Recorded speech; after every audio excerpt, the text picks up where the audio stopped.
যারা প্রতিদিন বিকালে বাংলা মেঘা ধারাবাহিকগুলি দেখেন তাদের কাছে পছন্দের একটি মেঘা ধারাবাহিক হলো পরিণীতা।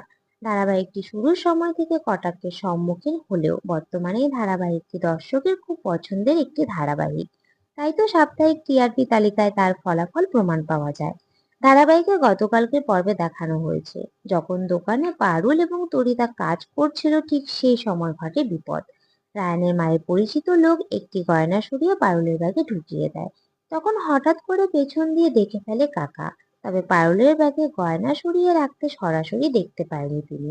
এরপর পরের দিন কাজের জন্য রায়ানের কাকা বাইরে যাওয়ার কথা, তাই তিনিও তড়িঘড়ি এয়ারপোর্টের দিকে রওনা দেন।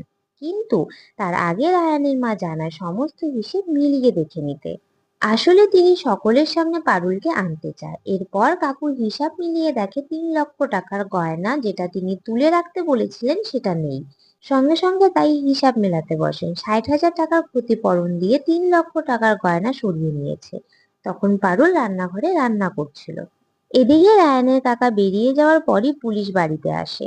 দোকানের গয়না চুরি যাওয়ায় তারা খোঁজ খবর করতে আসে। টগর পারুলের ব্যাগ থেকে ওই সোনার গয়নাটা বের করে সকলকে দেখায়। এরপর পারুলকে থানায় নিয়ে যায় পুলিশ। পারুল যাওয়ার আগে টগরকে বলে যায় যেন ভগবানের কাছে টগর প্রার্থনা করে পারুল কোনোদিনও বেরিয়ে আসতে না পারে, কারণ পারুল একবার বেরিয়ে আসলে কাউকে ছেড়ে কথা বলবে না। তো বন্ধুরা, এই নিয়ে তোমরা কি বলতে চাও কমেন্ট করে জানাও। ভিডিওটি ভালো লেগে থাকলে লাইক কমেন্ট করে শেয়ার করে দিও। আমার চ্যানেলে নতুন হয়ে থাকলে চ্যানেলটি সাবস্ক্রাইব করে দিও।